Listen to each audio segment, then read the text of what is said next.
তপন মণ্ডল গাড়িতে উঠে তিনি চলে এলেন এই পার্টি অফিস, একেবারে কামারপুকুর শ্রীপুর পার্টি অফিস, এবং সেখানে আমরাও চলে এসেছি। আসলে কদিন ধরে যেটা চলছে, আরামবাগ টিভিও একেবারে প্রত্যক্ষ রাখছে, নজর রাখছে সব জায়গাতে, যে কি হচ্ছে গোঘাটে তৃণমূলের অন্দরে, ব্লক স্তরের নেতাদেরকে হেনস্থা, এবং তারপরেও কি পার পাওয়া যায়? দলে কি কোনো অনুশাসন নেই? আলটিমেটলি দল কিন্তু দেখিয়েছে যে না, সবাই সবসময় পার পান না, কারণ একেবারে দল সিদ্ধান্ত যেটা নিয়েছে, ফরিদ খান তাকে কিন্তু আপাতভাবে নির্বাচনী প্রক্রিয়া থেকে সরিয়ে রাখা হয়েছে, যেটা আমি বলছিলাম একটু আগে।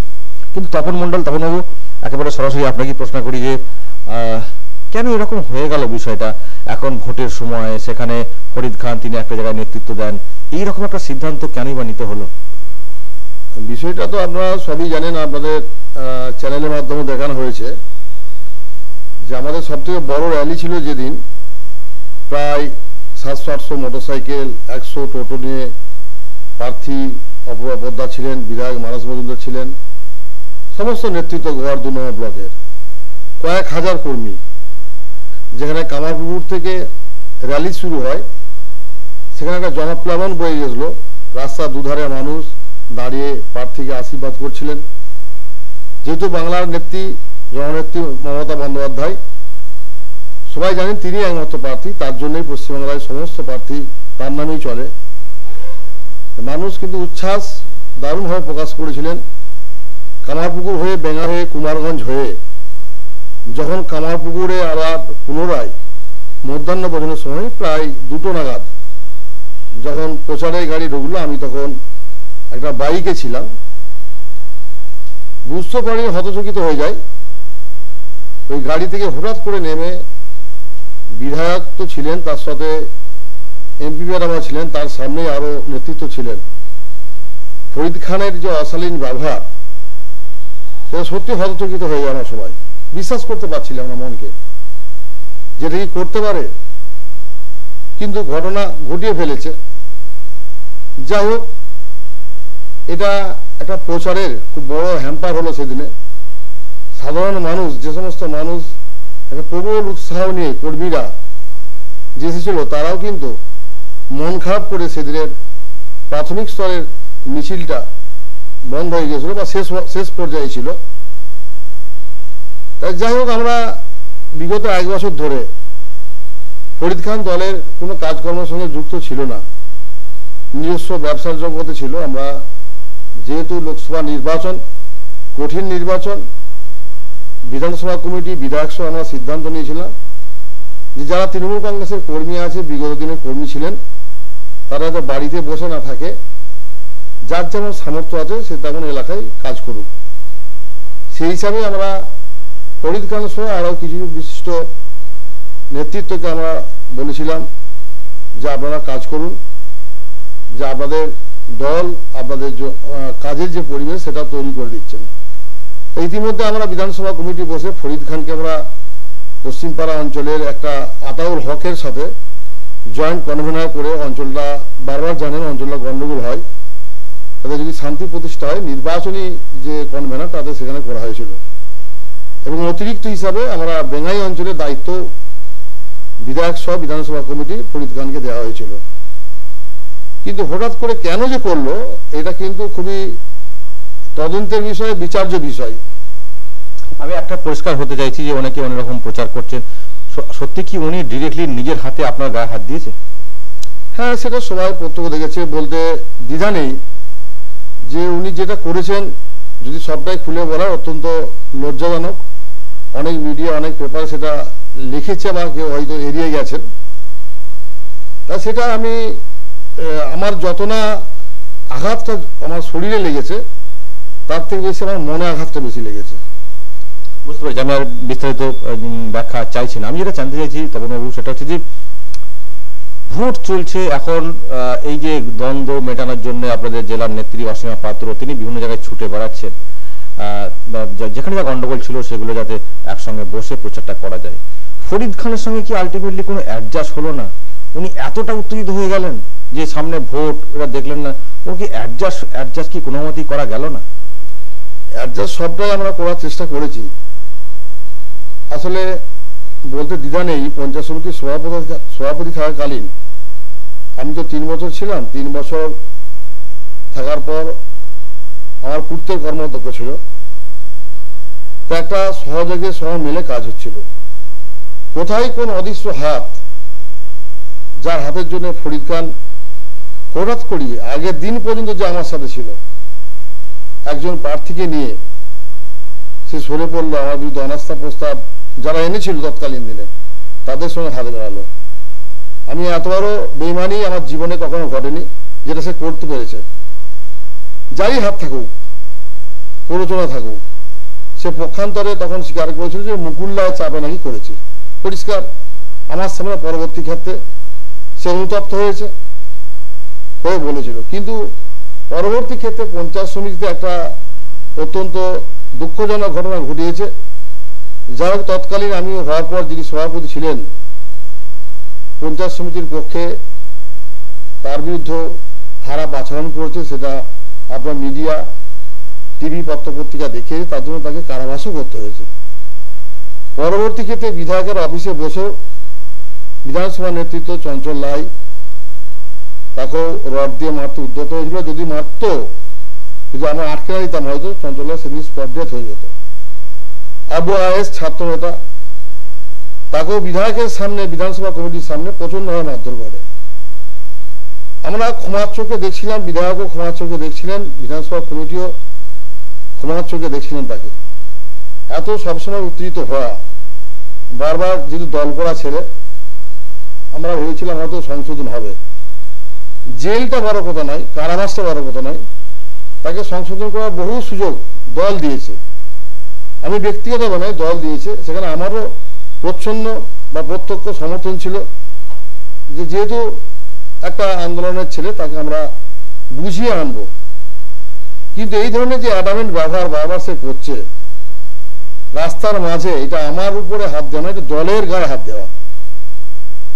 এতে আর দ্বিতীয় বিকল্প ফরিদ খান যদি সংশোধন হয়, সেটা অত্যন্ত ঘাটবাসীর কাছে সুখবর হবে, নিজেকে যদি সে ফিরিয়ে আনতে পারে। কিন্তু দীর্ঘ 3 বছর অভিজ্ঞতা আমি দেখেছি তার ফিরিয়ে আনার কোনো মোটিভেশন নাই।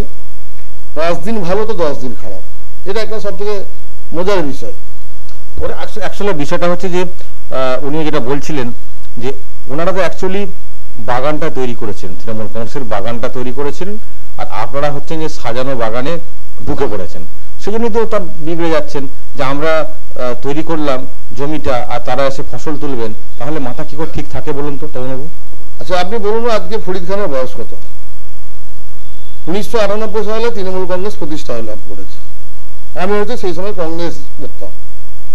98 মানে 12 আর 9 19, 2019 31 বছর। 98 থেকে 2021 বছর। তাহলে ফরিদ খান 20-18 বছর বয়সে তৃণমূল কংগ্রেসে তৈরি করতে পারেনি।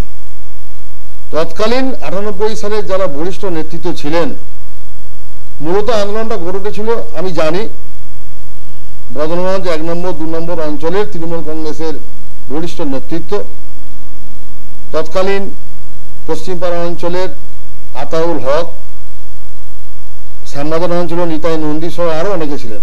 ফরিদ খান তাদের সহকর্মী হিসেবে ছিলেন। বাগান তৈরি করতে দূরের কথা, সে তখন সহকর্মী অত্যন্ত ছোট ছেলে ছিল, লড়াইয়ের তার একটা মনোভাব ছিল, নিঃসন্দেহে সেটা কখনো ফেলে দেওয়ার নয়। কিন্তু একটা জিনিস ঘটনার বিষয়, তৃণমূল কংগ্রেস তখন যারা করেছিল 98 সালের পর, তারা কিন্তু 2000 সালে সিপিএমের অত্যাচারের জন্য তারা কিন্তু আবার ঘর ছাড়া হতে হয়েছিল। কেউ ঘর ছাড়া হয়েছিল, কেউ অ্যাডজাস্ট করে বাড়িতেও ছিল। টানা 2000 সাল থেকে 2009 সাল, আমি কংগ্রেস করি 2009 সাল পর্যন্ত। কংগ্রেস করি, সেখানে কংগ্রেস সিপিএম এর সাথে লড়াই করেছে, গোঘাটের বুকে আমি দাঁড়িয়েছিলাম। তৃণমূল নেতৃত্বের উপরে সিপিএম এর অকথ্য অত্যাচার, সন্ত্রাস, তার বিরুদ্ধে যতটা প্রতিবাদ করেছি এবং তৃণমূল কংগ্রেসের তৎকালীন নেতৃত্ব আমার কাছেও আশ্রয় নিয়েছে। পশ্চিমপাড়া অঞ্চলের ফরিদ খান যদি জানে নিশ্চয়ই বলবে, অস্বীকার করবে না। আতাউল হকও জানেন যে সেখানে প্রায় 120 জনের মতো মানুষ ঘর ছাড়া অবস্থা ছিল। আমার যে নিজস্ব ব্যবসা আছে, কারখানা আছে মাছের খাবার তৈরি করার, সেখানে আশ্রয় দিয়েছিল আমাকে। আমি কংগ্রেস করলো 8 সাল থেকে 7 সাল থেকে ঘর ছাড়া ছিল।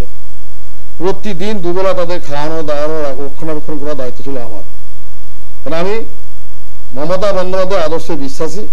যে কোনো কারণই হোক, আমার যিনি কংগ্রেসের সভাপতি ছিলেন গোপাল চক্রবর্তী, সদ্য শিক্ষক, তার জন্যই আমি হয়তো তৃণমূল কংগ্রেসে যেতে পারি, কিন্তু মন প্রাণ ছিল মমতা বন্দ্যোপাধ্যায়ের জন্য। 2009 সাল অত্যন্ত কঠিন লড়াই ছিল। সেই কঠিন লড়াইয়ের প্রথম সারিতে দাঁড়িয়ে থেকে সেই যে সিপিএম বিরুদ্ধে লড়াই করা তৃণমূল কংগ্রেসের হয়ে, তখন কিন্তু 98 সালের পুরাতন কর্মী বহু লোক ছিলেন, কিন্তু বহু লোক তখন ঘর ফিরতে পারেনি। এই অফিস থেকে বসেই পাশের দিকে দেখেই সবাই বসে চরম অত্যাচার, তারপর তৃণমূল কংগ্রেস কর্মীরা যারা ঘর ঢুকছে তাদের মারধর, তখন রুখে দাঁড়াতে হয়েছিল। 2009 সালে তৃণমূল কংগ্রেসের পুনরুত্থানের একটা জায়গা তৈরি হয়েছিল। লোকসভা নির্বাচন হলো, আমরা অনেকগুলো সিট জয়লাভ করলাম। পঞ্চায়েত নির্বাচন হলো, পঞ্চায়েত নির্বাচনে আমরা জয়লাভ করলাম বেশ কিছু সিটে। আশার আলো দেখলাম যে 2011 সালে বিধানসভা ভোট হবে। তৃণমূল কংগ্রেসের 1998 সালে হচ্ছে প্রথম ধাপ। এটা কেউ ব্যক্তিগতভাবে বলতে পারবে না যে আমি একা বাগান তৈরি করেছি। যদি জনে জনে আপনি প্রশ্ন করেন 98 সালের পুরাতন তৃণমূল কর্মী, তাদের প্রত্যেককে শ্রদ্ধা করি, সকলে বলবো আমি এক বাগান তৈরি করেছি। নিঃসন্দেহে ফরিদ খান তার অংশ ছিল একটা, অস্বীকার করা এখানে কোনো জায়গা নেই। যেহেতু 98 সালে তৃণমূল কংগ্রেস করতো, তার কাছে আমরা কৃতজ্ঞ। কিন্তু বাগানে তৈরি করা, তারপরে সে সাজানো বাগানে ফুল আমি তোলা বা মালা গাঁথা আমার, সেটা কোনো প্রশ্নের নিশ্চয়ই আপনারা সেটা জানতে পারছেন। 9 সালে একটা কঠিন লড়াই ছিল। ওকে, কিন্তু সেটা যাই হোক, কিন্তু তারপর দল যখন ক্ষমতা এলো, দলে যখন এখন একেবারে মানে ফুলে ফেপে উঠেছে বলা যায়, সেই সময় গোঘাটের এই আপনার ব্লকে অশান্তি লাগানো যে বিষয়টা, গ্রুপিজম, গোষ্ঠী রাজনীতি, সেটাতে নাকি আপনি বেশি সুরসুরি দিচ্ছেন। আপনারা নাকি এই পুরো গোঘাটটাকে অশান্ত করে রাখছেন, মানে আপনার ব্লকের এলাকাতে। শুনুন, আমি গোঘাটের মানুষকে একটু আলাদা আলাদা যারা নেতৃত্ব আছে 98 সালের পুরনো নেতৃত্ব, তাদেরকে জিজ্ঞাসা করবেন যে এ বিষয়ে আমার ভূমিকা কতটুকু। আমি অত্যন্তভাবে মানুষের সঙ্গে থাকার চেষ্টা করি, সম্মানীয় যারা ব্যক্তি তাদের সম্মান দিই। কারণ আমি কংগ্রেস ঘরানার রাজনীতিতে বিশ্বাসী। যে অহিংস আন্দোলন মহাত্মা গান্ধী করে গেছেন, তাকে আমি সম্মান করি, শ্রদ্ধা করি। সেই আন্দোলনে আমার কাছে কোনো গ্রুপিজম কোনো স্থান নেই। আমি গ্রুপের শিকার মাঝে মাঝে হয়ে গেছি, আপনারা সেটা প্রত্যক্ষদর্শী নিশ্চয়ই জানেন। গ্রুপের শিকার হতে হয়েছে আমাকে কখনো বলির পাড়া হতে হয়েছে। কিন্তু আমি একনিষ্ঠ আমার দলনেত্রী মমতা বন্দ্যোপাধ্যায়ের আদর্শে, তার নিষ্ঠা, তার সততায় বিশ্বাস করি বলেই আজকে মানুষ ভালোবাসেন বলেই আমি মাথা উঁচু করে দাঁড়িয়ে আছি। তাই গ্রুপিজম আমার মধ্যে নেই। গ্রুপিজম করে যদি বললেন তাহলে ফরিদ খান তো আমার অনুগামী ছিল, প্রথম দিকে থাকেনি, আতাউর রহমানের সাথেই ছিল। পঞ্চায়েত সমিতি গঠনের সময় ফরিদ খান আমার সঙ্গে 3 বছর পূর্ত কর্মরত ছিল। পঞ্চায়েত সমিতি অনাস্থা একদিন আগে সে পাল্টি খেলো, কঠিন বেইমানি করা চক্রান্ত, এবং মুকুল্লার সঙ্গে তার কন্টিনিউ যোগাযোগ রেখে সেটা করেছিল। এখনো কি যাবে যোগাযোগ আছে মনে হচ্ছে? এখন দেখুন, আমি তো আর প্রত্যক্ষ কিছু বলতে পারবো না, আমার কাছে সেরকম তথ্য নেই। অনেক লোক মুখে খবর অনেকে বলছে যে এরকম দলে থেকে দলের ক্ষতি করার চেষ্টা করছে, এবং আমার কাছে পরিষ্কার একটা কথাও বলেছে ফোনেতেই, যে যদি অপূর্বা পোদ্দার প্রার্থী না হতো তাহলে সে এত এই ভোটে লড়াই করতো না। কি করতো সেটা বলেনি, সে ভোটে হারতো না। কারণ অপূর্বা পোদ্দারের প্রতি তার দুর্বলতা কিসের? তার সঙ্গে কি মানে কিভাবে সুবিধা কিছু পেয়েছেন নাকি? সুবিধা কিছু নয়। ধরুন, অপূর্বা পোদ্দার যে কোনো একটা নেত্রী বা নেতা যারা আছে, এমপি এমএলএ হোক, কারো ব্যক্তিগত স্নেহধন্য কেউ থাকতেই পারে। সেক্ষেত্রে হয়তো সম্মানীয় সাংসদের অত্যন্ত স্নেহধন্য ছিল ফরিদ খান, এবং আমিও সাংসদকে শ্রদ্ধা করি। উনি আমাকে যথেষ্ট স্নেহ করেন, শ্রদ্ধাও করেন, ভালোবাসেন। এক্ষেত্রে ব্যক্তিগতভাবে একটা সম্পর্ক তৈরি কাজের মাধ্যমে হয়েছে আমি জানি। যেখানে আরামবাগ লোকসভার মধ্যে আপনি যে পুস্তিকা প্রকাশ হয়েছে দেখবেন কাজের নিরিখে, প্রথম দিকে গোঘাট বিধানসভার গোঘাট 2 নম্বর ব্লকে সব থেকে বেশি পরিমাণ এমপি ফান্ড থেকে, এমপি ল্যাড থেকে যে টাকাটা খরচ করেছে সেটা আমি এবং ফরিদ খান একসাথে জয়েন করে এনেছিলাম। তাতে ওরা একটা আলাদা শ্রদ্ধা জন্মেছে আমাদের সাংসদ বর্তমান প্রার্থীর সাথে। সেভাবেই তার সম্পর্ক, সেভাবেই তার দুর্বলতা। কিন্তু আপনারা যেটা খবর, আপনাদের আহ্বায়ক যিনি রয়েছেন তৃণমূল কংগ্রেসের বিধানসভা কমিটি, তিনি বললেন যে ফরিদ খানকে নির্বাচনী কাজকর্ম থেকে আপাতভাবে সরিয়ে দেওয়া হয়েছে, কিন্তু তিনি তো বলছেন যে তিনি জানেনই না, এবং তিনি এটাও বলছেন যে আমাকে কে সরালো না সরালো সেটা বড় কথা, আমি তৃণমূল কংগ্রেস করি, তৃণমূলেরই কর্মী। শুনুন, ঘটনাটা যখন ঘটে তারপরে প্রতি ক্ষেত্রে এমএলএ সাহেবের অফিসে একটা মিটিং ডাকা হয়, অঞ্চলের সমস্ত সভাপতি, অঞ্চলের প্রধান, ব্লক নেতৃত্ব, আরো অঞ্চলের বিশিষ্ট নেতৃত্ব নিয়ে গোহার 2 নম্বর ব্লকের এবং টোটাল গোহার বিধানসভা কমিটি 1 নম্বরের নেতৃত্বরাও ছিলেন। সেখানে এই ঘটনার পরিপ্রেক্ষিতে দলকে যে মাটিতে নামিয়ে দিয়েছে তাতে একনিষ্ঠভাবে সমস্ত সহকর্মী একমত হয়ে এমন একজন নেই যেখানে যারা ডাক পায়নি। আপনি বদনগঞ্জ অঞ্চলের পুরনো দিনে 98 সালের কর্মী বলতেন নিরঞ্জন নাগ, আতাউল হক, শাহাবুদ্দিন খান, চঞ্চল রায়, প্রভাত ব্যানার্জি সহ সমস্ত অঞ্চল সভাপতি একযোগে রেজুলেশন করে এবং নেতৃত্বরা। ফরিদ খানের সাথে ব্যক্তিগত সম্পর্ক অনেকের 2-4 জন ভালো থাকতেই পারে, পরিষ্কার তারা কিন্তু ডাইরেক্ট মত প্রকাশ করে সেখানে এই ঘটনা নিন্দনে, এর বিরুদ্ধে ব্যবস্থা নেওয়া হোক। এক্ষেত্রে ব্যবস্থা না নিলে তারা কিন্তু লোকসভা নির্বাচনে একটা ভালো ফল হবে না তৃণমূল কংগ্রেসের। হয়তো আপনারা যেটা বলেছেন সেই অনুযায়ী নাকি মান্যতা দিয়েছে, কিন্তু ফরিদ খান তো বলছে আমি জানি না আমার বিরুদ্ধে কোনো ব্যবস্থা নেওয়া হয়েছে। দেখুন, সেটা ফরিদ খান বলছেন, এখন চাপা দেওয়ার জন্য বলছেন। প্রকাশ্য প্রেস মিডিয়া করে দলের নির্দেশে দলের জেলা সভাপতি, কার্যকরী সভাপতি, তার আমাদের অবজারভার অসীমাদি পরিষ্কার নেতৃত্ব দিয়েছেন, বলেছেন যে আমরা গোয়ার বিধানসভার যে রেজুলেশন, যে সিদ্ধান্ত, তাকে আমরা সিলমোহর দিলাম। মনোরঞ্জনবাবু হচ্ছেন সব থেকে বর্ষিয়ার নেতৃত্ব, তিনি প্রেস মিডিয়া করে বলবেন। তিনি তো বলেছেন, কিন্তু ফরিদ খান তো বলছেন যে মনোরঞ্জন বাবু তো একটা মেন্টাল সমস্যা রয়েছে, এটা ডাক্তার দেখানো উচিত, তিনি যে কথা বলছেন সেটা কি করে বিশ্বাস করা যায়? দেখুন, ও হয়তো ভুল বলছে, একটা শ্রদ্ধাশীল ব্যক্তির সঙ্গে আমি শুনেছি বলবো, আবার বলছে শ্রদ্ধাশীল ব্যক্তি, ওনাকে প্রণাম করি, নমস্কার করি, কথার মধ্যে বৈপরীত্য লক্ষ্য করা যাচ্ছে। এখানে মনোরঞ্জন পাল কোনো বিষয় নয়। যখন উনি সরাসরি, আমি একটা মিডিয়াতে দেখেছি, যখন সরাসরি প্রেস করেন তখন মনোরঞ্জন পালের সঙ্গে ছিলেন নারায়ণচন্দ্র পাজা, গোহাট 1 নম্বর ব্লক সভাপতি, ছিলেন বিধানসভার কমিটির নেতা প্রভাত ব্যানার্জি, গোহাট 2 নম্বর পঞ্চায়েত সমিতির সভাপতি যিনি ছিলেন, প্রদীপ রায়, গোহাট 1 নম্বর পঞ্চায়েত সমিতির পূর্ত কর্মাধ্যক্ষ, আমি ছবিতে যেটা দেখেছি। হ্যালো, মনোরঞ্জন পাল বলছে বিধায়কের অফিসে বসে 5 জনকে নিয়ে, 5 জন নেতৃত্ব, 6 জনকে আর 10 জন নামে কুমার মজুমদার। তারপরে মনোরঞ্জন পালের ব্যক্তিগত কথা নয়, দলের সিদ্ধান্ত তাকে জানাতে বলে জানিয়েছে। এটা ফরিদ খান যদি বলে থাকে ফরিদ খান ভুল বলছে, ও দলকে জিজ্ঞাসা করুক। আপনি তো প্রশ্ন করেছিলেন যে জেলা কমিটি আপনার জিজ্ঞাসা করা দরকার। আর এটা বলছে যে চিঠি দেওয়ার ব্যাপার, মূলত আমরা জানি, আপনারাও জানেন যে আমাদের দলের এইভাবে চিঠি দিয়ে সাসপেন্ড করার রীতি খুব কম ক্ষেত্রেই থাকে। খুব বড় ক্ষেত্রে ঘটে, যখন কোনো ব্যক্তিকে দল থেকে তাড়িয়ে দেয়, তখন মমতা বন্দ্যোপাধ্যায় যখন বলে দেয় বা রাজ্য স্তরের নেতৃত্ব যখন বহিষ্কার করে তখন বলে দেয়, জেলা কমিটি যখন সিদ্ধান্ত নেয় এইভাবেই সিদ্ধান্তটা হয়, প্রেস মিডিয়ার মাধ্যমে জানিয়ে দেওয়া হয়। এটা আলাদা করে চিঠি দিয়ে জানানোর কোনো প্রশ্ন সেখানে থাকে না, বা আমি দেখিনি আজ পর্যন্ত। তবে নিঃসন্দেহে সেটা আমরা দলকে বলবো, তাকে চিঠি দেই, যে যাতে পুনরায় চিঠি দিয়ে তাকে জানিয়ে দেওয়া হোক। কারণ তিনি তো এখন বলছেন যে আমি দলের কর্মী, এবং তিনি নাকি কাজও করছেন প্রার্থীর হয়ে। শুন, প্রার্থীর হয়ে কাজ করার কোনো এখতিয়ার তার নেই এখন পর্যন্ত, যতটুকু আমি জানি। এখন কেউ যদি বলে, কালকে বলেছে আপনার মিডিয়াতে যে আমি প্রচারে ছিলাম, প্রচারের ধারা কাছে থাকেনি, প্রচার শেষ লগ্নে পান্ডু গ্রামের একটা দোকানে বসে কিছু ছেলের সঙ্গে গল্প করছে, সঙ্গে সঙ্গে আমাদের রিপোর্ট এসছে, কোথায় এসছে, ব্যক্তি সম্পর্ক কারোর সাথে থাকতে পারে। সেক্ষেত্রে প্রচারে ওখানে নিতাই নন্দী, শাহাবুদ্দিন খান, তাদের নেতৃত্বে মিছিল হয়েছে, তাদেরকে প্রশ্ন করেছি, বা আরো যারা কর্মী ছিলেন, তা আদাও রক হচ্ছেন অবজারভার ওই এলাকার শ্যামবাজার অঞ্চলের, বলছে হ্যাঁ ছিল, সাইডে দাঁড়িয়ে ছিল একটা কোণে, 15 মিনিট না 10 মিনিট দাঁড়িয়েছিল মিছিল শেষের হওয়ার পর। সেখানে সেইগুলো প্রচার করছি, সে এটাকে মানে ব্যক্তিগত অসম্মান করার জন্য সে বলতে চাইছে। আর একটা খবর আমরা শুনছিলাম জেলা সূত্রে, যে আপাতত নির্বাচন পর্যন্ত এরকম একটা নির্বাচনী প্রক্রিয়া থেকে তাকে সরিয়ে রাখা হচ্ছে, কিন্তু নির্বাচনের পর তাকে হয়তো একটা বড় সময়ের জন্য সাসপেন্ড করে দেওয়া হতে পারে।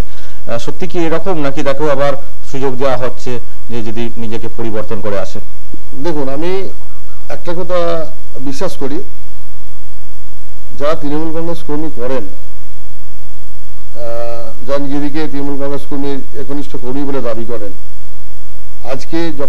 কালকে যখন পরিষ্কার মিডিয়ার মাধ্যমে, আজকেও দৈনিক কিছু পেপারে দিয়েছে, আপনারা লক্ষ্য করবেন, যখন বলা হচ্ছে ফরিদ খানকে নির্বাচনী কার্যালয় থেকে বন্ধ করা হচ্ছে, কাজকর্মে অংশগ্রহণ করতে পারবে না। সেই অনুষ্ঠানে সাংসদ অপূর্ব বন্দ্যোপাধ্যায় ছিলেন মিটিংয়ে, এবং ওনার হাজব্যান্ড সাকিব দাও ছিলেন, অসীমাদি ছিলেন, তপনদা ছিলেন, সভাধিপতি ছিলেন, মেহবুব রহমান, আরও নেতৃত্বরা ছিলেন, আমাদের নেতারা তো ছিলেন। সেইটাকে আবার বিকৃত করতেছে। সে বলছে মনোরঞ্জন পালের নাকি মাথা খারাপ হয়ে গেছে। তাহলে এই যে আমরা 1 মাস কি 1.5 মাস নির্বাচনী থেকে তাকে বয়কট করা হচ্ছে দল, এইখানে যদি একটা ভালো ব্যবহার দেখাবার চেষ্টা করতো, নিশ্চয়ই দল ভাবতো যত কোনো কর্মীকে হারাতে চায়নি, তাকে সুযোগ আমি মনে করি 7 বার দেওয়া হয়েছে, এবং আপনি যে কোনো সময় জিজ্ঞাসা করতে পারবেন এই সুযোগ 7 বার যে 8 বার দেওয়া হয়েছে তার পিছনে আমি সম্পূর্ণ দায়ী।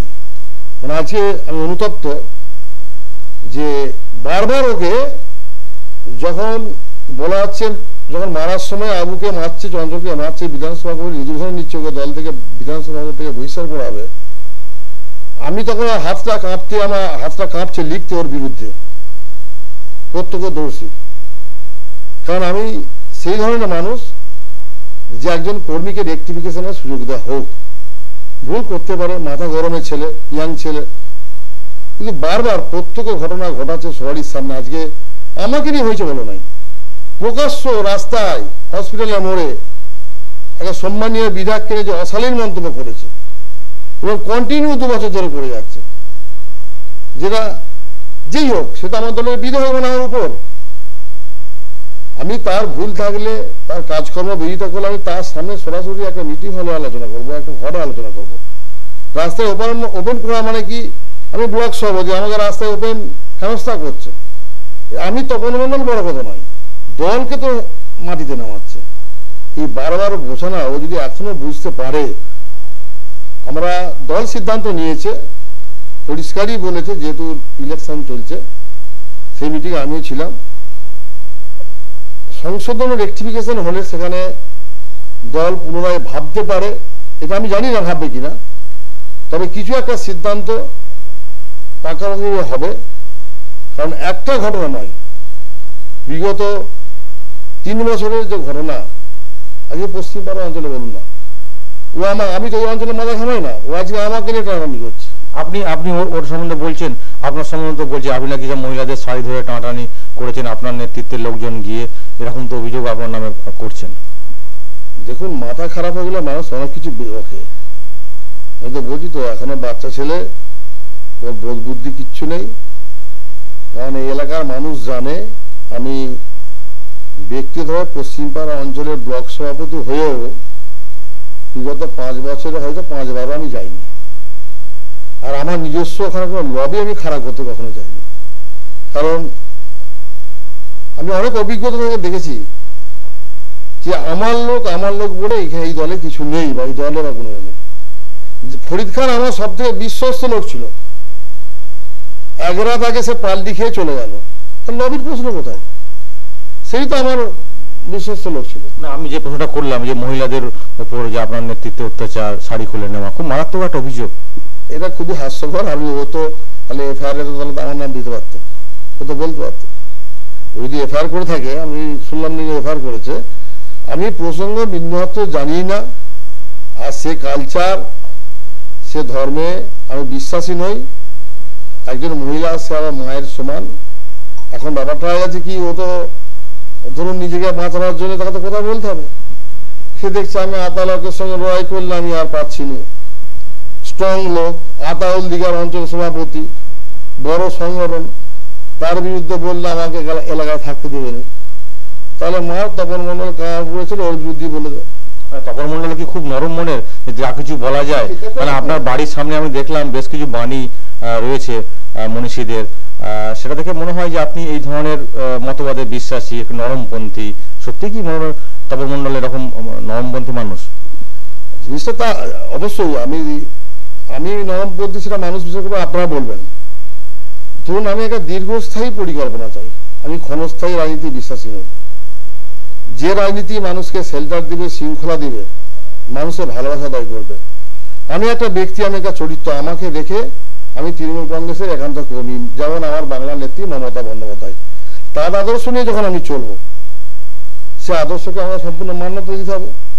আমি যদি উগ্র হই, আমি যত দোষী করি ফরিদ খান করুক, তবু বলবো ওকে ক্ষমা করে দিতে, কারণ এটা আমার ধর্ম। একটা মানুষকে মেরে ধরে কারাবাস করিয়ে সাসপেন্ড করে বহিষ্কার করে দল থেকে তাড়ানো গেল, কিন্তু তার মনের যে পাশবিকতা, সে পাশবিকতা থেকে তাড়ানো যাবে না কখনো। একটা নেতৃত্ব আমার কাছে, সমস্ত কর্মী যারা, সমস্ত মানুষের কাছে ওই আবেদন থাকে যে তুমি যদি পেশেন্স দেখাও, সহ্য শক্তি তুমি দেখাতে পারো, তাহলে দেখবে আপনারা জানেন আমার 3 বছর পঞ্চায়েত সমিতির সভাপতি থাকাকালীন আমার একদম যেটা বলে গোঘাড়ে আমার মাথাটা সব থেকে নিচে নেমে গেছিল, সব থেকে বড় আঘাত লেগেছিল। কিন্তু অত্যন্ত আমার সাথে কথা হয়েছে, আমি সেটাকে ধৈর্যের সাথে, আমার সহ্য গুণ দিয়ে আমি সেটাকে মোকাবিলা করতে পেরেছি। আমি জানি যে রাজনীতি কেন সমস্ত জীবনে একটা উত্থান পতন আছে। আমি এই ধর্মে সম্পূর্ণ বিশ্বাসী, যেটা মানুষকে শান্তি শৃঙ্খলা আনতে পারে, মানুষের সুখ শান্তি বজায় রাখবে। আমার দুঃখ লাগে যখন আমার পরিবারের, আমার সন্তান বড় হয়েছে, উচ্চ মাধ্যমিক পরীক্ষা দিয়েছে, সে যখন অনেক কিছু জানে, আজকে আধুনিক ছেলে, সে যখন প্রশ্ন করে বাবা তোমার এই জিনিসটা আমার পছন্দ নয়, অনেক বই পড়ে শ্রীকৃষ্ণের কথা বলেছে, রাজনীতিতে যদি তুমি স্ট্রং না হও, তুমি দৃঢ়তা না বাড়াও, ছল চাতুরি না করতে পারো, তাহলে তোমার দ্বারা রাজনীতি হবে না, তুমি রাজনীতি ছেড়ে দাও। এই ঘটনা ঘটার পর অত্যন্ত বেদনাদায়ক ঘটনা, যেখানে অনেক আমার অনুগামী, আমার কর্মী, সেদিন তো ফরিদ খান যেভাবে করেছে, ও একা ছিল, 500 কর্মী ছিল, যার 400 কর্মী আমাকে ফোন করে করে বলছে ছেলেরা যে ফরিদ খানকে হসপিটালে পুঁতে দেবো, মেরে তো হাতটা ভেঙে দেবো, না করে না, মাত্র ইজিলি মারা যাবে, কিন্তু মারলে কি সমাধান হবে? এটা তো মনে করো, চেতনা দরকার, মানবিকতা উন্মেষ ঘটুক, এটাই সবাই থাকে, অন্য কিছু না।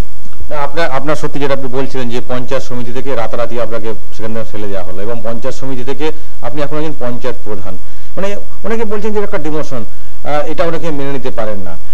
এই যখন এইভাবে চোখের সামনে দেখছেন যে আপনাকে নামিয়ে দেওয়া হচ্ছে, অনেকে উত্তেজিত হয়ে আঘাত হানতে শুরু করেন।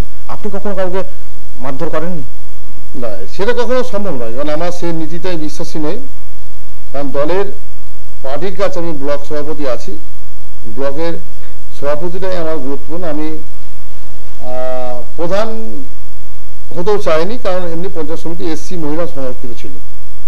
তো দল যখন বললো যে একটা প্রশাসনিক একটা ক্ষমতা রাখতে হবে, দলের সভাপতি হলো, সেক্ষেত্রে অনেক কাজ আছে। কামারপুকুরের মতো একটা বড়জুর এলাকা, যেখানে ঠাকুর শ্রীনাথপুরের জন্মস্থান, বহু মানুষ আছে, বহু ধর্মের মানুষ বাস করে, সেখানে তুমি একটা প্রধান হিসাবে থাকো।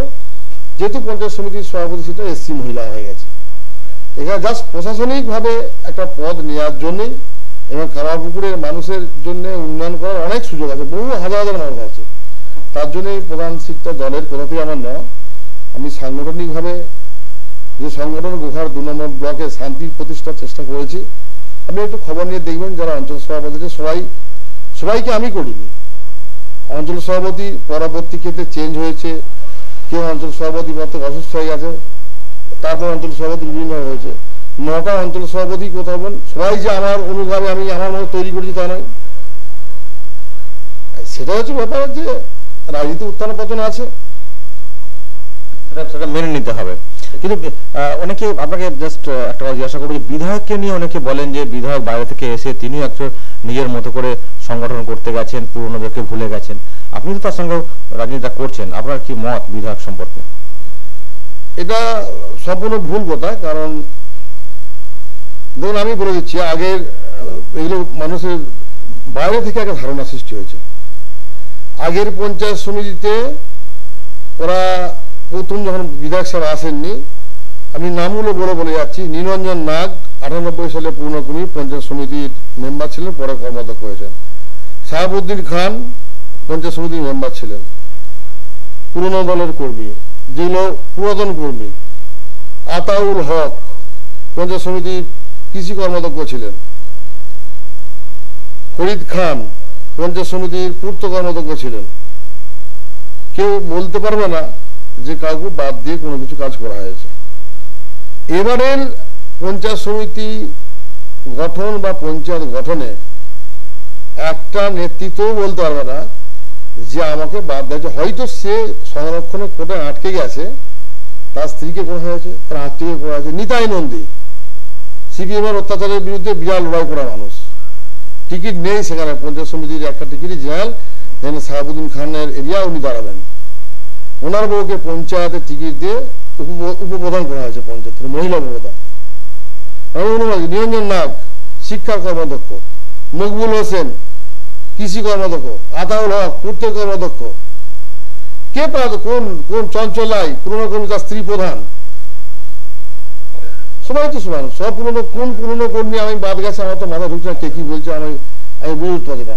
বিধায়ক সবাইকে নিয়ে চলার চেষ্টা করেন, আর সবাইকে নিয়ে চলা এই রাজনীতি অত্যন্ত কঠিন কাজ। গোহাটের বুকে, মানে গোহাটের এমন ইতিহাস আছে যেটা আমি বারবার জেলায় গিয়ে শুনেছি। তৎকালীন শ্রদ্ধেয় নেতা আকবর আলী খন্দকারের থেকে বড় নেতা কেউ থাকেনি হুগলি জেলায়।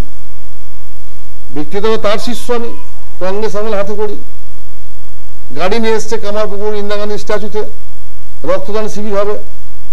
একটা জঙ্গি গাড়ি, যেটা আমরা বলি পিকআপ ভ্যানের মতো ওই যে গাড়িগুলো থাকে, সেই গাড়িগুলো নিয়ে এসছে। আমার বলছে তখন আমার তেল খরচ না, একটু তেল খরচ মানুষ, মাটির মানুষ। তাকেও তৃণমূল কংগ্রেস কর্মীরা আমাদের প্রকাশ্য রাস্তায় ইট ছুঁড়া মাথায় মেরেছে। গোঘাটের লোক মেরেছে, চুচুড়াইছে, এমন কিছু করেনি। মানে এই গোঘাট একটা অদ্ভুত রাজনীতির পরিবেশ। যেমন ভালো মানুষের সংখ্যা আছে, তেমনি এই ধরনের উত্তেজক মানুষের সংখ্যা আছে। এখানে কন্ট্রোল করাও অত্যন্ত কঠিন দুর্বিষহ কাজ।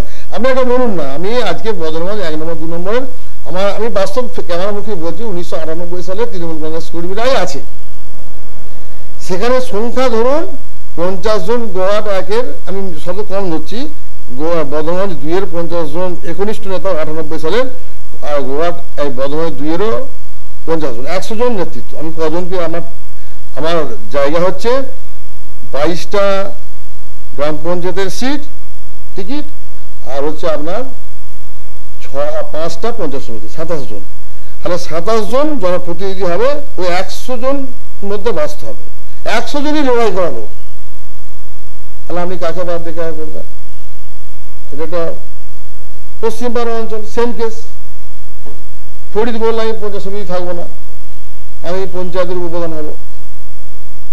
পঞ্চায়েতের নাম হলো মেম্বার দিল নিজের জোর করে, কারণ তুই পঞ্চায়েত সমিতি ঠিক না, ভালো যে ওদের নাম নেবো না, পরিষ্কার কি আর বলবো। উপপ্রধান তো করা হয়নি, উপপ্রধানটা করা হয়নি। আমরা উপপ্রধানটা বারবার দলের হুইপ ছিল যে উপপ্রধানটা ফরিদ খান হবে। প্রথম দিন আমি নিজে অবজারভেশন গেছিলাম পশ্চিমপাড়া অঞ্চলে, যখন উপপ্রধান নির্বাচন হয়, প্রধান নির্বাচনটা সুষ্ঠুভাবে হয়ে গেল, তখন দেখা গেল 8 জন সদস্য মহিলা সবাই একসাথে দাঁড়িয়ে বলছে না আমরা ফরিদ খানকে উপপ্রধান বানাবো, ও যাকে খুশি করুক, ও বাদে হোক। তারা প্রচুর অত্যাচারিত হয়েছে ওর দ্বারা, তাদের বক্তব্য। আমি সঙ্গে সঙ্গে মানে খুব বেআইনি ভাবে ওই মিটিং হলে ঢুকে যে ক্যামেরার সামনে বলাটা কেন ঠিক নয়, নির্বাচন চলছে, আমি যিনি ছিলেন বিডি অফিসে, আজকে উপদানটা স্টপ করে দেওয়া হোক, গন্ডগোল থেকে উপপ্রধানটা স্টপ করে। সেদিনই ফরিদ উপপ্রধান পেত না।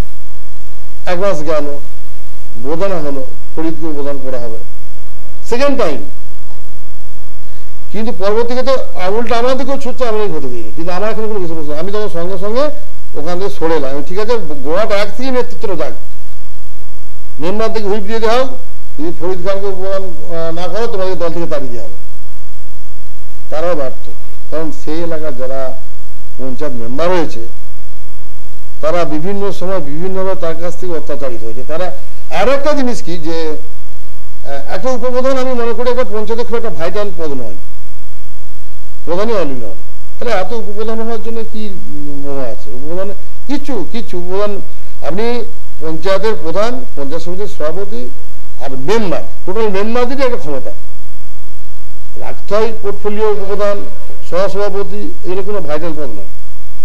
হয়নি উপপ্রধান, ওখানকার যারা দলীয় কর্মী মেনে নেয়নি। আমরা সেই নিয়ে রাজ্যের নেতা অরূপ বিশ্বাসের কাছে গেছি যে ফরিদ খানকে উপপ্রধান করতে হবে। এটা পরিষ্কার অরূপ বিশ্বাস আমার অবজারভার হুগলি জেলার বলে দিয়েছেন, এরকম 1000 গ্রাম পঞ্চায়েত আছে, আমি কোটায় চেঞ্জ করব। আবার মহিলা হয়েছে, দিদিমণি আমাকে ছেড়ে কথা বললো, বাংলা ভাষাতে 8 জন বিধানসভা নেতৃত্ব সামনে বললো, যে আছে সেই থাকবে।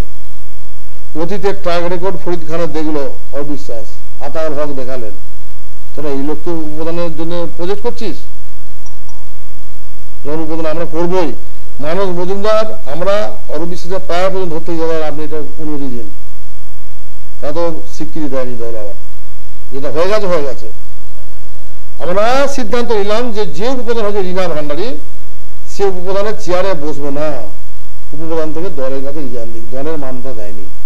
যথারীতি দলের কাছে রিজাইন দিয়েছে যে আমি উপপ্রধান থাকছি না, সে উপপ্রধান চেয়ারে বসেনি, একজন মেম্বার হিসেবে আছে।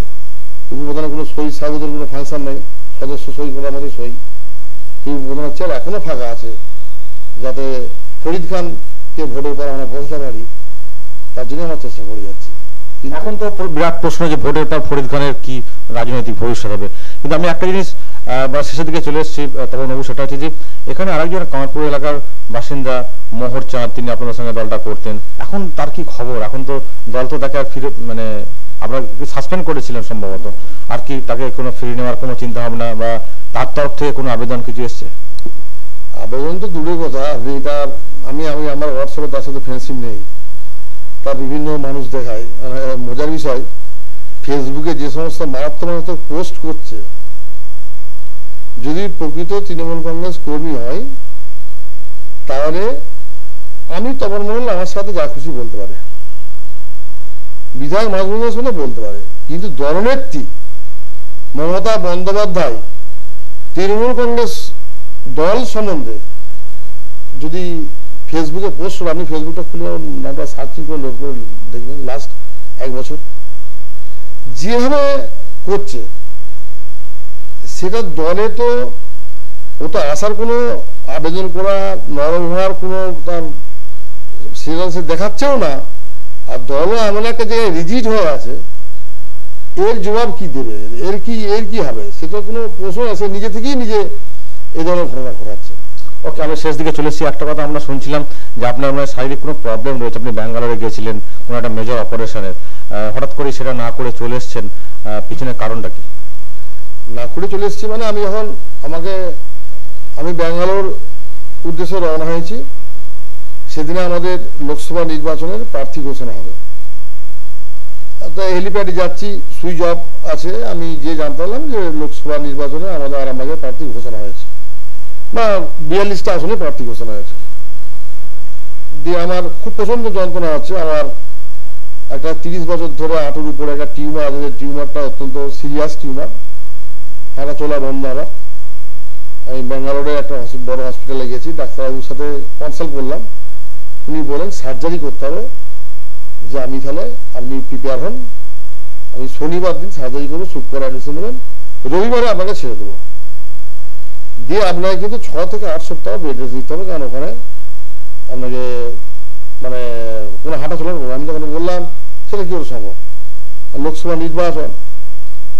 তখন বলছেন আমার পাঞ্জাবি কালারটা ছিল সবুজ রঙের, দিদির লোক, ডাক্তারবাবু বলছেন দিদির লোক, সোনার বাংলা করতে যাবেন, ঠিক আছে আমি আবার কালকে আসুন, আমি ভালো করে চেক আপ করি।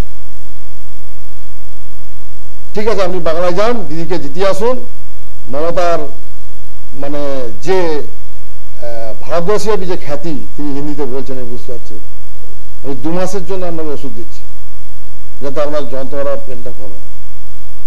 আমি খুব মন খারাপ করেছিলাম যে ডাক্তারবাবু দেখুন আমার তো অপারেশনের অবস্থা, তাহলে তো আমি যদি হাঁটতে না পারি, বলছে ক্যাচ দিয়ে হাঁটতে হবে, আমরা যদি হাঁটতাম ওখানে গজ ঢোকানো হবে, তাহলে আপনি অসুস্থ হয়ে পড়বেন, উল্টো পাল্টা হয়ে যাবে।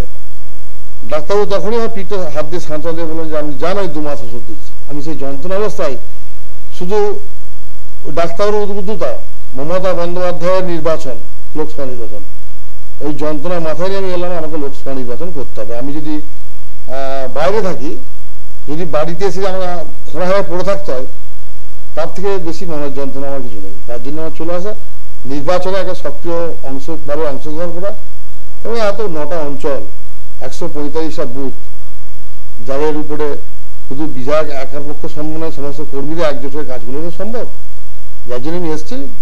আমার নির্বাচন হওয়ার পরেই আমি যাবো আবার, যে আমার শারীরিক যে সমস্যা আছে সেটা সার্জারি করি আমি ফিরবো। আবার শেষ প্রশ্ন আপনাকে, এখন তো এই সব ডামাডোল হচ্ছে, ফরিদ খানেরও তারও একটা লোকজন রয়েছে বলে বলা হয় রাজনৈতিক মহলে, তো রেজাল্ট কি হবে আপনার ব্লকে? বিশেষ করে সত্যি কি তৃণমূলকে ভুগতে হবে এই যে এত কিছু কাণ্ড ঘটলো? দেখুন, এটা ফরিদ খান কি তপন মণ্ডল কি বিধায়ক কি অপূর্বা পোদ্দার, পরিষ্কার বাংলা ভাষায় এটা কোনো বিষয়বস্তু নেই। বাংলার মুখ্যমন্ত্রী যে উন্নয়ন ঘটিয়েছে, মানে অনেকটা সময় চলে গেল, তো বলছি এখন দুটো কথা ছিল, বদল আর বদল মানে উন্নয়ন, বদল নয়। একটাও সিপিএম এর লোককে আমরা এখান থেকে অত্যাচার করিনি, ঘরছাড়া করিনি। গোয়ার 2 নম্বর ব্লকে কারো উপরে সেরকমভাবে অত্যাচার হয়নি, কেউ বলতে পারবে না, আমার মিডিয়াতেও বলতে পারবে না। গোঘাটের মতো এলাকায় যেখানে আমার 18 জন কর্মী খুন হয়েছে, সেখানে তো সিপিএম এর অস্তিত্ব বিলুপ্ত হয়ে গেছে। আবার এখন সিপিএম হাতে করছে, হঠাৎ করে তার কর্মীরা বিজেপির দিকে ঢলছে। সিপিএম একটা বড় অংশের ভোটার বিজেপির দিকে যাওয়ার চেষ্টা করছে। সিপিএম সেটা ধরে রাখার চেষ্টা করে, কখনো সিপিএম সেটা কতটা সফল হয় সেটাকে দেখার বিষয় আছে। আর বিজেপির যেটা পরিষ্কার বিশ্লেষণ, বিজেপির যে স্বরূপ সেটা 18 থেকে 21 বছরের ছেলেরা কিন্তু দেখেনি বা অনুভব করতে পারেনি। এমনি যে ফেসবুক, হোয়াটসঅ্যাপ, সোশ্যাল মিডিয়া, এর মাধ্যমে বিভিন্নভাবে পোস্ট হচ্ছে, এতে কিছু মানুষ বিভ্রান্ত হচ্ছে। মোদী প্রতিশ্রুতি বলেছিল 15 লক্ষ টাকা দেবো আমি, ধন যোজনা অ্যাকাউন্ট নাকি অ্যাকাউন্ট খুলতে বলেছিলেন, 15 টাকাও সেখানে জমেনি। নোটবন্দি করে কি কুফল সেটা আমরা জানেন। এইগুলো যে অংশের একটা 10% মানুষ, এই গোয়ার 2 নম্বর ব্লকের কথা বলছি, আমি তো বাংলার কথা বলবো না, ওই ধরনের ছেলে যারা মোটিভেট হয়েছিল, আমরা আইডেন্টিফাই করে তাদের বাড়ি তাদের যাচ্ছি, বোঝাচ্ছি, এবং একটা ইয়াং গ্রুপ যুব ওই বয়সী ছেলেদের আমরা তৈরি করে দিচ্ছি যে কি হবে তাদেরকে বোঝা, তাদের মাথাটা খাওয়ার জন্যে কিভাবে ব্রেনটা ওয়াশ করা যায়, এইসব করে এখন বর্তমান গোঘাট 2 নম্বর ব্লকের বিজেপি হাওয়া, গোয়ার বিরুদ্ধে হাওয়া বলে কিছু নেই। এখানে সরাসরি যদি লড়াই হয় সিপিএম এর সাথে লড়াই হবে, এবং সেকেন্ড পজিশনের সাথে প্রথম পজিশনের ডিস্টেন্স আমি নিঃসন্দেহে আজকের ক্যামেরায় আপনাকে বলছি অন্তপক্ষে 35 থেকে 42-43 হাজারের মধ্যে থাকবে। এটা আমরা গোঘাট বিধানসভার ক্ষেত্রে হবে যে সিপিএম এর সাথে আমাদের লড়াই হবে, বিজেপি কোনো ফ্যাক্টর নাই। কিছু মানুষ গুলি দেওয়ার চেষ্টা করছে, আমরা সেটা তাদের বিভ্রান্ত করার কারণের চেষ্টা করছি, এটুকুই বলতে হবে একেবারে। এবং দেখা যাক তপন মণ্ডল গোঘাট 2 ব্লকের যিনি তৃণমূল কংগ্রেসের সভাপতি, তিনি যেটা বলছেন যে যাই হোক যত গন্ডগোলই হোক তাতে কিন্তু রেজাল্ট যেটা হবার হবে তৃণমূল কংগ্রেস জয়। শেষে আরেকটা কথা বলি, ওনাকে বলছেন যে মমতা বন্দ্যোপাধ্যায় আপনার দলের সুপ্রিমো, তার একটা সভা হওয়ার কথা ছিল কামারপুকুরে, নামটা শোনা যাচ্ছিল, এইসব গন্ডগোলের জন্যই কি তার সভাটা এখান থেকে বাতিল হলো, না অন্য কি কারণ? এত বড় কথা তো উত্তর দেওয়ার মতো আমার ক্ষমতা নেই, আমি একটা ব্লক লেভেলের লিডার। তবে কামারপুকুর প্রজেক্টের ছিল, এবার মুশকিল হচ্ছে আমি যেটা গত পরশু জেলা অফিসে যে জানলাম যে কামারপুকুর যেখানে সভা হবে, আরামবাগ যেখানে সভা হবে, সেই ডিস্টেন্সে হেলিপ্যাডের যে ব্যবস্থা, তাদের যে সময়টুকু সিএম কিন্তু অখুশি করে কামারপুকুর হোক নাহলে আরামবাগ হোক, তারপর অন্যান্য জায়গায় হোক। আরামবাগ খানাকুল সেটাও তো কাছাকাছি, সেটা তো হচ্ছে বলছে। খানাকুল আরামবাগের ডিস্টেন্সটা কত হচ্ছে আমার ঠিক জানা নেই, এটা আমাদের নাকি 12 কিলোমিটারের মধ্যে হচ্ছে বলে হেলিপ্যাডের একটা নিশ্চয় তার আরো বেশি হবে। খানাকুলের যে মাঠে হচ্ছে আরামবাগের মাঠ থেকে নিঃসন্দেহে অনেক দূরত্ব হবে, হয়তো 25-30 কিলোমিটার হবে। তা এখানে 12 কিলোমিটার বলে একটা মানে ওদের যে টেকনিক্যাল ব্যাপারটা আছে, টেকনিক্যাল ব্যাপারের জন্য কামারপুকুরটাকে বোধহয় সিএম নিজে পছন্দ করেনি। কিন্তু আমরা এখানে সিএম আমাদের নির্বাচনী কাজে একবারও আসেননি। ক্ষমতায় আসার পর থেকে আমাদের মানুষ মুখিয়ে ছিল কামারপুকুরে এলে কামারপুকুর, গোয়াটের একটা অংশ, টোটাল অংশ, চন্দ্রকোনা, একটা বাঁকুড়ার অংশ। আমরা খুব আশাবাদী ছিলাম। কালকে আমি পারমিশনের জন্য কপি নিয়ে গিয়েছি, আমাকে ফোন করা হয়েছে, কিন্তু সেখানে যে হঠাৎ করে শুনলাম যে খানাকুল আর আরামবাগ এটাই নাকি সিলেক্টেড হচ্ছে। কষ্ট পাচ্ছি, মমতা বন্দ্যোপাধ্যায় নেত্রী কামারপুরে ক্যান্সেল হচ্ছে, আর কি এবারে বাকি বিষয়টা তো জেলা নেতৃত্ব বা রাজ্য নেতৃত্ব জানেন। একেবারে সেটা একটা খারাপ লাগার জায়গা। তারা ভাবছেন যে দলীয় সুপ্রিমোকে একেবারে কাছ থেকে দেখতে পেতেন, তার বক্তব্য তারা শুনতে পেতেন। যাই হোক, সামগ্রিকভাবে তৃণমূল কংগ্রেস গোঘাটে তারা কিন্তু খুবই পজিটিভ রয়েছেন যে গন্ডগোল, যে গোষ্ঠীদ্বন্দ্ব প্রচার হচ্ছে কয়েকদিন ধরে, সেটা অবশ্য ভোটে কোনো প্রভাব ফেলবে না। আপনারা দেখতে থাকুন আরামবাগ টিভি। ক্যামেরায় জাবেদ নিহালের সঙ্গে শফিকুল ইসলাম, আরামবাগ টিভি।